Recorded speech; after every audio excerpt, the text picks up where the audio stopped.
কয়টা বাজে? আচ্ছা যাই হোক। হাই এভরিওয়ান, আসসালামু আলাইকুম। আশা করি আপনি সবাই ভালো আছেন। আলহামদুলিল্লাহ আমরাও ভালো আছি। আজকে ভাবছি বাসায় চিতই পিঠা বানাবো। তাই আমার মাটির হাঁড়ি এটা পাতিলটা ওটা কোথায় খুঁজে পাচ্ছি না, খুব ভালো ছিল। তারপর আর একটা ছিল, ওটা ঠাস করে ফুটে গেছে। তারপর আর একটা আছে, সেই পাতিলটা আমি এখন দিছি চুলে। এখন আমার ভয়ে আমি রান্না করে যাচ্ছি না, তার জন্য আমি একটা কড়াইতে পিঠা দিয়ে এখানে চলে আসছি। দেখি আমার এই যে ঘরের কড়াইতে কিভাবে পিঠাটা হয় সেটা আপনাদের সঙ্গে আজকে শেয়ার করব। চলুন আমার সঙ্গে।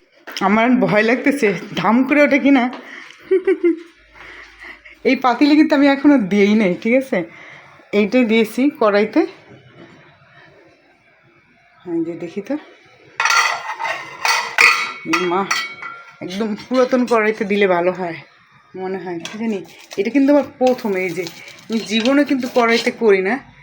ওয়াও, অনেক সুন্দর হয়েছে তো, মাশাল্লাহ।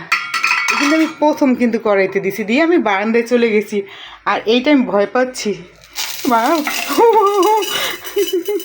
ঠাস করে ওঠে কি না। এই যে একটু বাটিতে তৈল নিয়ে নিচ্ছি আমি, আর ওইখানে কড়াইটা দিতে আমার ভয় লাগতেছে, এখনও দিই না। ঠাস করে মাশাল্লাহ, এই প্রথম কিন্তু এটা। আর এই কড়াইটা কিন্তু তোমার সুমি আন্টি আমাকে দিছিল।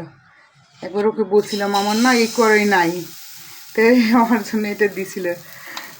কত বছর হয়ে গেছে কড়াইটা, অনেক সুন্দর হয়েছে মাশাল্লাহ। আরও সুন্দর হবে। এখন ঢাকনাটা দিয়ে ফেলবো। এই যে এটা হলো পাটি সাপটার জন্য, আর এটা হলো পুরটা আমি এখন ইসে দিয়ে দেবো। আমার ছেলে কথা বলে অভির সাথে, পাটি সাপটা পিঠা বানায়।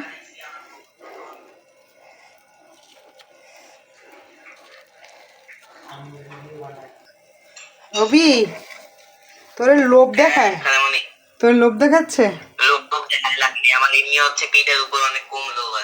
ও, এক হাত দিয়ে কাজ করি। আমার ছেলে এসে ক্যামেরা ধরবে না, এই অভির সাথে, আমার বোনের ছেলের সাথে কথা বলতে এসে।